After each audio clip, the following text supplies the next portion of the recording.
안녕하세요. 화요일 기도 저녁으로 또 성경 연구 모임으로 오신 여러분들을 진심으로 환영합니다. 오늘은 사사기 3장에 나와 있는 말씀을 보도록 하겠습니다. 우리 사사기 3장 1절로부터 제가 7절까지 읽도록 하겠습니다. 여호와께서 가나안의 모든 전쟁들을 알지 못한 이스라엘을 시험하려 하시며 이스라엘 자손의 세대 중에 아직 전쟁을 알지 못하는 자들에게 그것을 가르쳐 알게 하려 하사 남겨두신 이방 민족들은 블레셋의 5 군주들과 모든 가나안 족속과 시돈 족속과 바알 헤르몬 산에서부터 하맛 입구까지 레바논 산에 거주하는 히위 족속이라. 남겨두신 이 이방 민족들로 이스라엘을 시험하사 여호와께서 모세를 통하여 그들의 조상들에게 이르신 명령들을 순종하는지 알고자 하셨더라. 그러므로 이스라엘 자손은 가나안 족속과 헷 족속과 아모리 족속과 브리스 족속과 히위 족속과 여부스 족속 가운데에 거주하면서 그들의 딸들을 맞아 아내로 삼으며 자기 딸들을 그들의 아들들에게 주고 또 그들의 신들을 섬겼더라. 이스라엘 자손이 여호와의 목전에 악을 행하여 자기들의 하나님 여호와를 잊어버리고 바알과 아세라를 섬긴지라. 여기는 이제 아세라라고 되어 있고, 우리가 2장에서 지난주에 봤을 때는 아세라 또는 아스다롯이라고 되어 있습니다. 그래서 아세라와 아스다롯은 거의 비슷한 신들로 여겨지고 있습니다.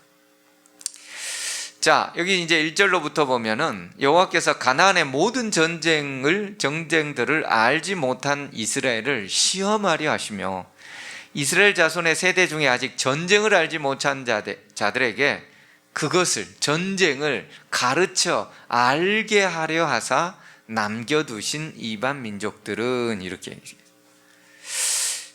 이 하나님은 전쟁을 좋아하시나요? 네, 전쟁 알지 못한 사람을 전쟁을 알게 해주려고 지금 이방 민족들을 남겨두시고 그렇게 하셨다는 거예요. 마치 하나님은 마치 전쟁을 좋아하시는 것처럼 느껴지는 듯한 이런 뉘앙스가 풍기는 이러한 문맥들을 봅니다. 자, 지금 지난주부터 어제 오늘까지 나오는 뉴스들이 아프가니스탄이 탈레반에 의해서 완전히 정복을 당했다라는 뉴스입니다.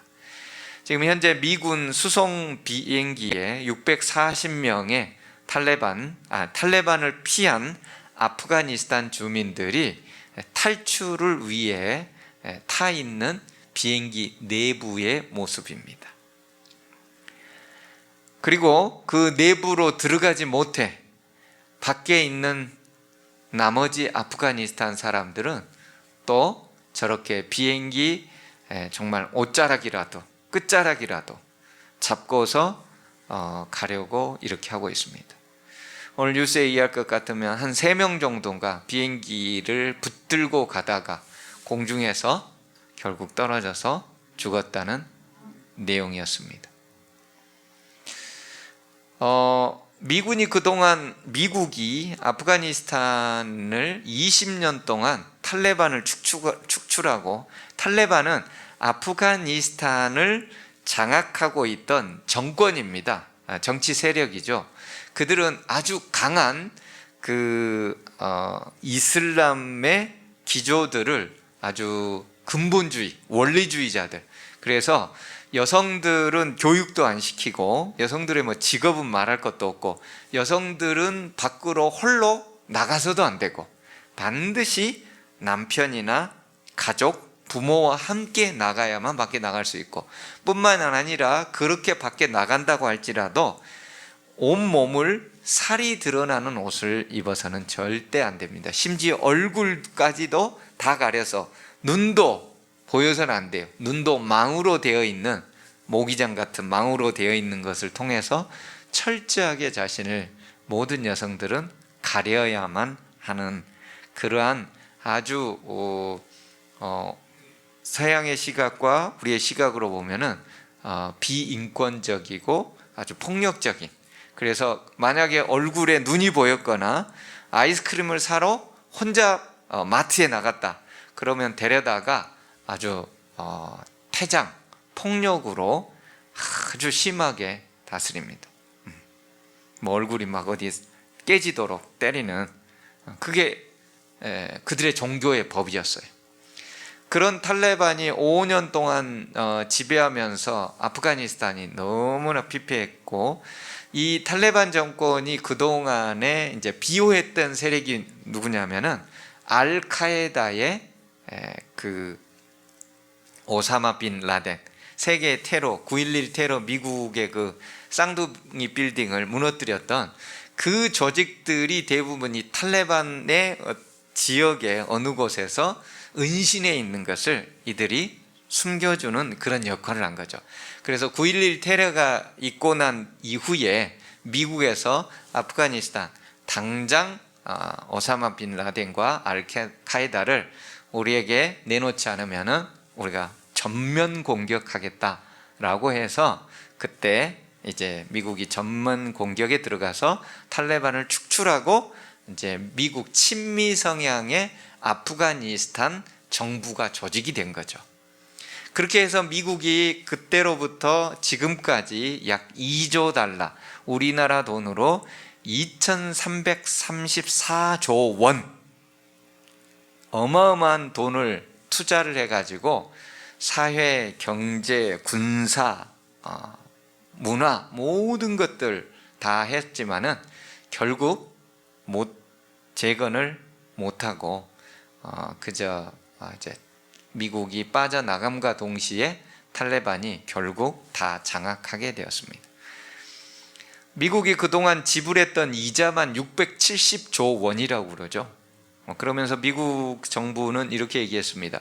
우리가 돈을 통하여 아프가니스탄 재건을 위해 모든 것은 다 할 수는 있었지만 그들의 의지력까지 우리가 대신해 줄 수는 없었다. 그 아프가니스탄 정권이 가지고 있는 이 어떤 부도덕성, 군사가 실제적으로는 뭐 추정하기로는 5만 명인데 명부에는 20만 명이 있어요. 그리고 그 20만 명에 해당되는 물자와 입는 것, 먹는 것, 월급, 미국에서 전부 다 원조를 받는 거죠. 그러면 그 나머지 15만 명에 대한 것은 위에 사람들이 다 착복해서 갖는 그런 구조예요. 그러다 보니까 밑에 있는 사람들이 윗사람에 대한 충성도가 없는 것입니다. 탈레반이 왔는데 무기 다 줘버리는 거예요. 심지어 전투기까지 다 줘버려요. 싸움이 안 되는 거예요. 의지력이 없다. 미국에서는 그렇게 표현했고, 이제 다른 나라나 또 여기 내에 있는 사람들은 실제적인 전투 능력 향상을 위한 것보다는 사회 간접 자본과 그저 교육 분야에 많이 투자됐었다라고 하는데, 어쨌든 이런 전쟁이 결국 일어나게 되었고, 탈레반은 이제 다시금 아프가니스탄을 온전히 장악했고, 미국은 베트남 전쟁 이후에 두 번째로 패전과 같은 느낌의 어떤 막대한 자금을 투자하고도 제대로 정권을 세우지 못한 그런 상황이 되어버렸습니다. 이런 전쟁, 하나님께서 이런 전쟁도 좋아하실까요? 특별히 그 전쟁에는 베트남 전쟁이 미군으로서는 가장 끔찍한데요. 그 당시에 베트남 전쟁에서 가장 큰 어려움을 겪었던 바오닌이라는 베트남 작가는 이런 말을 남겼습니다. 인류가 베트남 전쟁을 통해 얻은 유일한 교훈이 있다면 그것은 전쟁을 해서는 안 된다는 것이다. 전쟁을 통하여 너무나도 끔찍한 수많은 그 정말 양민들이 학살을 당하는 거예요. 이쪽 진영 저쪽 진영에 따라서 괜히 학살을 당하는 거예요. 그러면서 바오니는 이런 말을 했죠. 아무리 좋은 전쟁도 가장 나쁜 평화보다 나을 수는 없다. 그만큼 전쟁이 끔찍하다는 거예요. 전쟁을 해서 남어나는 게 없는 거예요. 아무리 좋은 전쟁도 가장 나쁜 평화보다 나을 수가 없다는 거예요. 베트남에서 직접 경험했던 본인의 삶을 바탕으로 이렇게 얘기를 한 것입니다. 그러면 이 가나안 전쟁, 하나님은 이런 끔찍한 이런 전쟁을 알지 못하는 자들을 위하여 시험을 하고, 이런 전쟁을 알지 못하는 자들에게 그것을 알려주기 위해서 이방 민족들도 남겨두셨다고 이렇게 표현하는데, 도대체 가나안 전쟁이 뭐냐 이 말이에요. 가나안 전쟁. 가나안 전쟁을 알지 못한 이스라엘 백성을 시험하고, 가나안 전쟁을 알지 못한 자들에게 그것을 알려주시기 위하여 지금 이 모든 그 이방 민족들을 남겨놨다는 거예요. 가나안 전쟁이 뭡니까? 가나안 전쟁.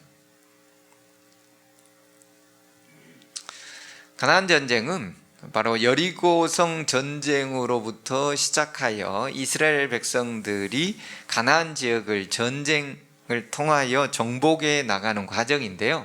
사실 이 여리고성의 전쟁 가운데서 우리가 더 명확하게 봐야 될 점은, 이스라엘 백성들이 처음부터 칼과 창으로 이곳을 침공하지 않았다는 거예요. 그들이 처음부터 했던 방법은 어떤 거였어요? 여호와의 언약궤, 법궤를 제사장들이 메고 맨 앞에 가고 하루에 한 바퀴씩 그것을 돌고 다시 돌아오고, 이렇게 해서 6일 동안 한 바퀴씩만 돌고 돌아오고, 제7일에 7바퀴를 돌고 나팔을 제사장들이 부는 거예요. 여러분, 어디 전쟁에서 제사장들이 가가지고 하는 전쟁이 어디 있습니까? 총과 칼과 전략과 전술과 할 수만 있으면은 거기에 정탐꾼들을 파견하고 그들의 가장 약점이 무엇인지, 강점이 무엇인지, 그리고 그들의 군사 주요 시설이 어디인지, 어디를 가장 목표물로 타격을 잡아야 될지, 온갖 이런 전술들을 해야 되는데 이들이 하는 건 아무것도 없는 거예요. 그냥 하나님이 명령하시는 것을 뭐 하는 거예요? 순종하는 거예요. 가나안 전쟁은 그래서 무슨 전쟁이에요? 칼과 창이 아닌 하나님의 말씀을 순종하는 전쟁이에요. 모든 하나님께서 명령하신 전쟁은 하나님이 주체고 하나님이 다 하십니다. 거기에 인간은 순종하는 거예요. 다른 방법이 전혀 없어요. 그래서 가나안 전쟁이라는 것은 다른 것이 아닌 하나님의 말씀에 순종하는 것이다. 순종하는 전쟁. 이 순종하는 것에서 실패하면 지는 것이고, 이 순종하는 것에서 성공하면 하나님께서 약속하신 그 모든 것들이 이스라엘 백성들에게 다 주시겠다는 약속 말씀대로 주시는 것이었죠. 이 말은요, 이미 신명기를 통하여 하나님께서 율법을 선포할 때 모세를 통하여 이렇게 얘기를 하셨습니다. 신명기 8장 1절로부터요. 내가 오늘 명하는 모든 명령은 너희는 지켜 행하라. 하나님께서 말씀하시는 거예요. 그리하면 너희가 살고 번성하고 여호와께서 너희의 조상들에게 맹세하신 땅에 들어가서, 가나안 땅이죠, 그것을 차지하리라. 그러니까 하나님의 명령에, 하나님의 말씀에 순종하면 그 모든 것들은 다 주어지게 돼 있다. 이게 가나안 전쟁이라 이 말이에요. 2절, 네 하나님 여호와께서 이 40년 동안에 내게 광야길을 걷게 하신 것을 기억하라. 왜 40년 동안 이 광야길을 걷게 하셨냐 이 말이에요. 바로 가나안 땅에 출애굽하자마자 한 달도 걸리지 않는 그 가나안 길, 심지어 장전들이 간다면 10일 이내에 걸어서 갈 수 있는 거리가 가나안 길이에요. 여러분, 출애굽을 해서 광복을 맞이했다면 빨리 뭐가 돼야 되는 거예요? 내 나라 가서 내 땅에서 정부를 수립하고 자유에 의한 헌법을 선포하고 그 자유시민의 그 모든 것들을 누려야 되는데, 이스라엘 백성들이 가나안에 빨리 가야 되는데 하나님께서 1년 동안 시내산에서 율법을 선포하시고 언약을 맺습니다. 1년 동안. 왜요?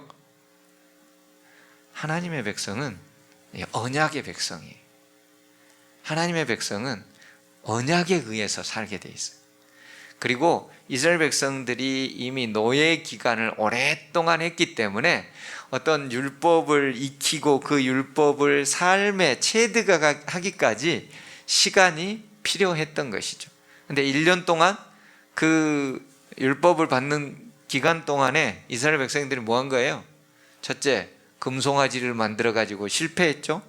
그래서 모세가 중보 기도를 통하여 하나님, 차라리 제 이름을 하늘 생명책에서 삭제할지언정 이스라엘 백성을 절대 버리지 마옵소서라고 그 강력한 중보 기도를 통하여 하나님께서 용서하시고 다시 같이 가겠다고 얘기를 했어요.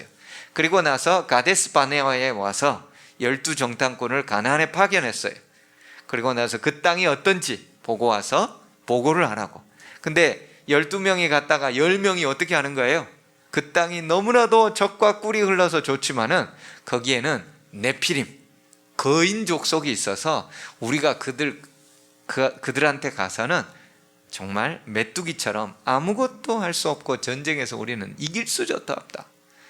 차라리 애굽으로 돌아가서 애굽 사람 밑에서 종노릇 다시 하자.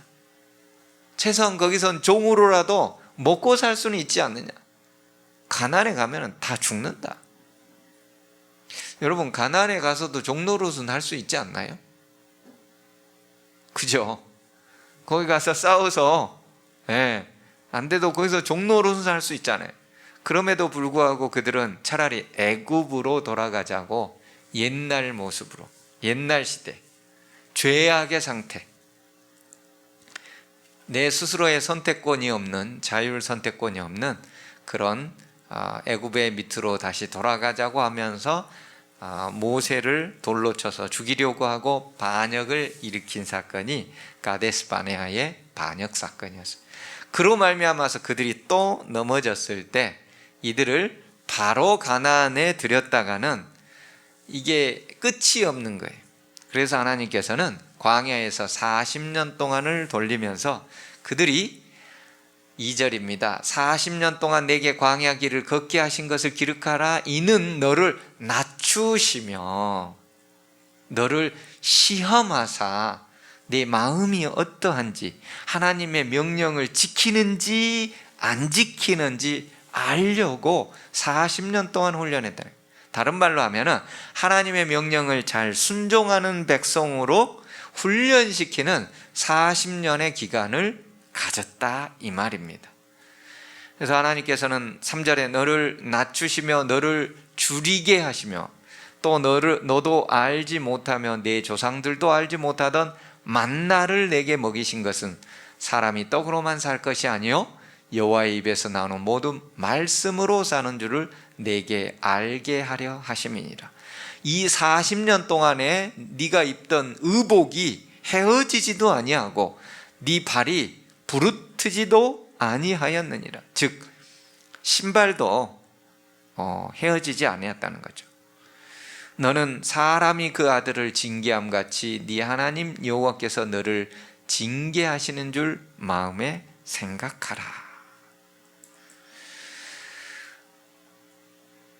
하나님께서는 이스라엘 백성들을 그 조상들도 단 한 번도 먹어보지도 알지도 못했던 만나로 먹이셨다는 거죠. 이스라엘 백성들은 광야에서 어떻게 먹고 사나 얼마나 고민했을까요? 근데 그때마다 하나님께서는 만나를 통해서 자신들이 노력하지 않고 자신들이 전혀 가꾸지도 않았던 만나를 하늘에서부터 내려와 먹게 해 주신 것. 그것은 사람이 떡으로만 사는 것이 아니요 여호와의 입에서 나오는 모든 말씀으로 사는 줄을 알게 해 주시려고 몇 년 동안요? 40년 동안이나 훈련을 시켰다는 거예요. 여러분, 이렇게 40년 동안 훈련을 했으면 어때야 돼요? 이제 모든 것이 몸에 익숙해져 가지고 하나님 명령이라면은 정말 매주로 콩을 쓴다 할지라도 믿어야 될 텐데 이스라엘 백성들이 그 이후에도 어떤 거예요? 오늘 우리가 사사기 전체 내용에 보면 나오잖아요. 못 믿는 거예요. 가서 금방 바알과 아스타롯을 섬기고 사는 거예요. 자, 여기 이제 하나님께서 시험하신다는 이 시험에는 우리가 다 알다시피 두 가지가 있죠. 마귀가 하는 시험이 있습니다. 이것은 어떤 시험이에요? 멸망시키기 위한 유혹이, 이게 마귀가 하는 시험이죠. 예수님께서 침례를 받으시고 난 다음에 광야에 가셨을 때 40일 동안 금식 기도하시며 앞으로 있을 당신의 사역에 대하여 성령의 깊은 은혜와 역사를 간구하고 있을 때에 배고픔에 몹시 굶주렸던 바로 그 순간 광명한 천사의 모습으로 나타난 마귀가 얘기를 하죠. 뭐라고 얘기해요? 네가 만약 하나님의 아들이거든 명하여 이 돌들로 떡덩이가 되게 하라. 그래서 시대의 소망 119쪽에는 이런 말이 있죠. 이 말, 네가 만일 하나님의 아들이거든 이라는 이 말에는 사단에 전혀 믿겨지지 않는다는 표현이 담겨 있었다. 하나님께서는 과연 당신의 아들을 이렇게 대우하실까? 하나님이 어떻게 당신의 아들을 이렇게 40일 동안 굶주리고 배고픈데 이렇게 대우하실까? 하나님께서 과연 당신의 아들을 야수들이 있는 광야에서 음식도 친구도 위로도 없이 버려두실까? 사단은 하나님께서 당신의 아들이 결코 이와 같은 형편에 처하도록 의도하지 않으셨다고 넌지시 암시하면서 시험을 한 것입니다. 네가 만일 하나님의 아들이라면 명하여 이 돌들로 떡덩이가 되게 하라. 즉 예수님을 시험에 빠뜨려서 유혹을 해서 예수님으로 하여금 당신의 모든 그 완전한 그 길들을 걷지 못하도록 만드는 것이 사단의 시험이자 사단의 유혹이에요. 우리도 살아가면서 사단의 유혹들, 사단의 시험들이 너무나 많이 있습니다. 오늘도 제가 전화 한 통화를 받았어요. 자기가 평소에 하나님을 믿기 전에는 그런 일이 없었는데 요사이 너무 주변에서 그 진상 손님, 또 진상을 부리는 존재들이 나타나서 자기를 너무 괴롭게 한다는 거예요. 직장 위에 그 제일 위에 고객센터나 이런 데다 고발해가지고 위에서 감사가 내려오게 하고 심지어 경찰서에다까지 막 고발하고 너무너무 힘들어서 어떻게 하냐고 그러면서 저한테 기도 좀 해달라고 전화가 왔어요. 그래서 목사님, 정말 사단은 존재하는 것 같아요.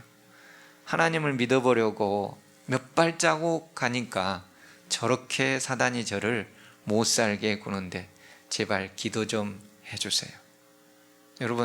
여러분 주변에 있는 사람들이 이런 씨름을 하고 있습니다. 사단이 그 영혼을 갉아먹어서 자신의 밥으로 만들기 위해서 그렇게 난리를 치고 있어요. 여러분 주변에 있는 우리 구도자들, 그 식구들을 위해서 하루도 빼먹지 말고 우리가 기도를 해야 되겠습니다. 네가 만약 하나님의 아들이거든. 사단은 이렇게 예수님도 꼬였고 예수님을 믿는 사람들을 지금도 그렇게 꼬여냄으로써 야, 하나님이 너를 이렇게 대우한다니, 하나님이 정말 살아계시다면 너를 이런 방법으로 인도하겠느냐?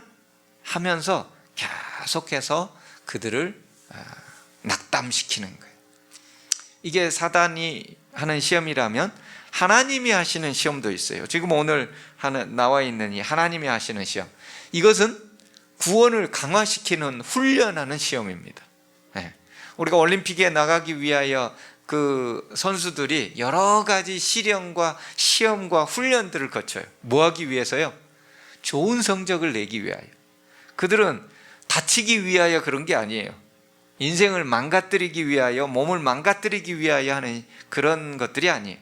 그런 시험들과 그런 강화 훈련들은 모두 다 더 나은, 더 좋은 성과와 어떤 결과물을 가져오기 위해서 하는데, 우리 하나님께서도 아브라함에게 하셨던 그 시험들은 그 아브라함의 구원의 경험들을 더 강화시키기 위한 것이었어요.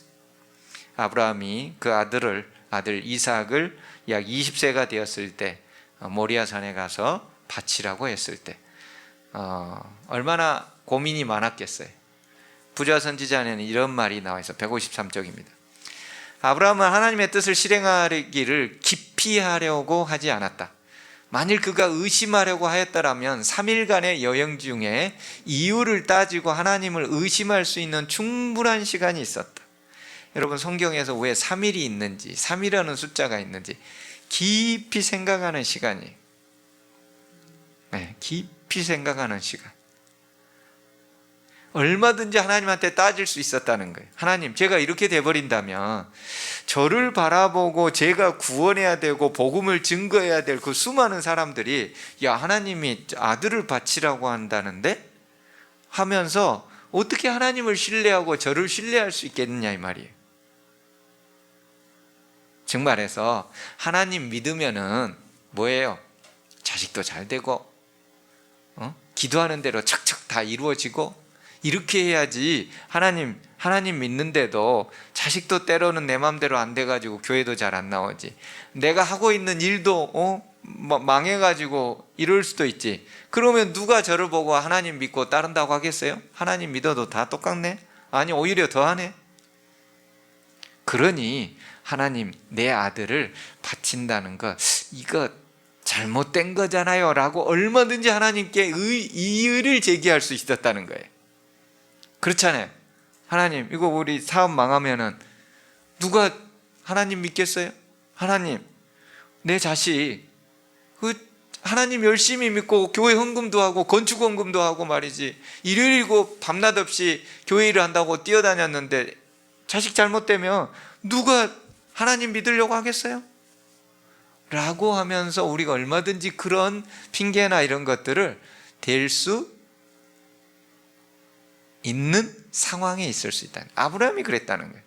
그러나 그는 그 어느 것을 핑계로 피난처를 찾고자 하지 않았다. 아브라함도 인간이었고 그의 애정과 애착도 우리의 그것과 같았다. 그러나 그는 이삭이 죽임을 당하면 약속이 어떻게 성취될 수 있을 것인가 하는 의문을 가지고 머뭇거리지 않았다. 그는 자신의 아픈 마음을 구실로 이유를 따지려고 하지 않았다. 그는 하나님께서 당신의 모든 요구에 있어서 공평하고 의로우심을 알고 명령을 문자 그대로 순종하였다. 가나안 전쟁은 순종의 전쟁입니다. 우리에게 요구되는 것은 순종이지 이유를 따지는 것이 아니에요. 이 성경 전체 역사 그래요. 아브라함이 그걸 깨닫기까지 시간이 걸렸어요. 때로는 하갈을 통해서, 이스마엘을 통해서 여러 가지. 하지만 하나님을 조금씩 경험해 가면서 아브라함은 명령을 문자 그대로 순종하는 것이 하나님의 뜻이요, 이게 하나님을 믿는 자의 믿음이라는 것을 알게 되었죠. 그래서 오늘날 아브라함을 믿음의 조상이라고 부르는 것입니다. 이유나 핑계 이런 게 전혀 없어요. 하나님 말씀하시면 그대로 순종하는 것입니다. 그렇게 했기 때문에 하나님께서는 너를 시험하사 그 명령을, 하나님께서 말씀하신 것을 지키는지 안 지키는지, 그리고 여호와의 입에서 나오는 모든 말씀으로 사람은 살아야 된다는 것을 알려주기 위하여 시험을 하시는 것입니다. 여러분, 5절에 보면 사람이 그 아들을 징계함 같이 하나님께서 하신다고 그랬어요. 여러분들 자녀들을 징계하게 될 때에 그 자식들이 못되게 나가도록 징계를 하는 사람은 없습니다. 어떻게 하면 징계를 할지라도 이 자녀가 올바른 길로, 의로운 길로, 그리고 사람에게 더 큰 도움이 될 수 있는 유익한 길로 되기 위하여 얼마나 노력을 합니까? 하나님께서 우리에게 그렇게 하신다는 거죠. 너희가 악할지라도 자녀에게 좋은 것으로 줄 줄 알거든. 최종적으로 가장 좋은 것으로 줄 줄 알거든. 하물며 하늘에 계신 너희 아버지께서 가장 좋은 것을 주려고 하지 않겠느냐. 이 마태복음 4장 4절에 예수님께서는 신명기 아까 우리가 읽었던 8장 3절에 있는 내용의 말씀으로 마귀의 시험을 극복하셨죠. 예수께서 대답하여 이르시되 기록되었을 때 사람이 떡으로만 살 것이 아니요 하나님의 입으로부터 나오는 모든 말씀으로 살 것이라 하였느니라. 여기에 대하여 시대의 소망에는 이렇게 얘기합니다. 예수께서 시험 당하실 때마다 그의 싸움의 무기는 하나님의 말씀이었다. 사단은 그리스도에게서 그의 신성의 표적으로 이적을 요구하였다. 돌이 떡덩이가 되는 이적을 요구하였죠. 그러나 모든 이적보다도 더 큰 표적, 곧 여호와께서 이같이 말씀하시되는 사단이 논박할 수 없는 표적이었다. 여러분, 모든 이적보다 더 뛰어난 게 뭐라고요? 여호와께서 이같이 말씀하시되, 하나님 말씀이라는 거예요. 그리스도께서 이러한 하나님의 말씀을 순종하는 태도를 견지하고 하나님의 말씀에 살아있는 한 유혹자가 이길 수가 없는 거예요. 여기에 승리의 비결이 있는 거예요. 그래서 이스라엘 백성들을 하나님께서 시험하는 이유가 뭐예요? 하나님의 말씀을 지키는지 안 지키는지, 하나님의 입으로부터 나오는 모든 말씀으로 살아가는지 자기 능력으로 살아가는지를 끊임없이 시험한다는 거예요. 오늘날도 마찬가지예요. 여러분들은 오늘날 이렇게 살아가는 능력의 근원이 어디에 있습니까?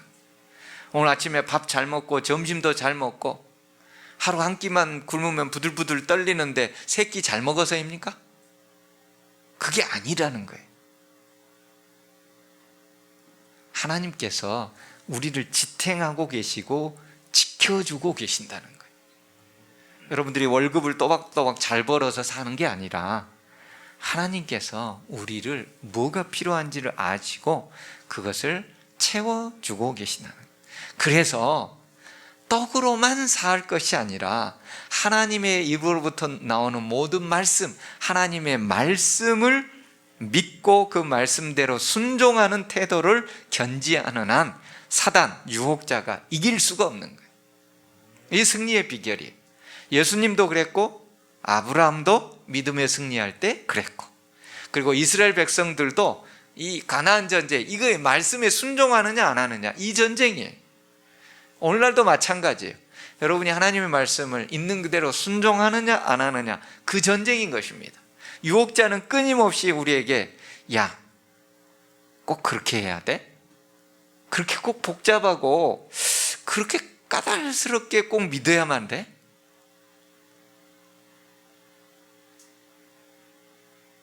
먹는 것도 까다롭고 생각하는 것도 까다롭고 믿음이 그렇게 복잡해 단순하지 않고.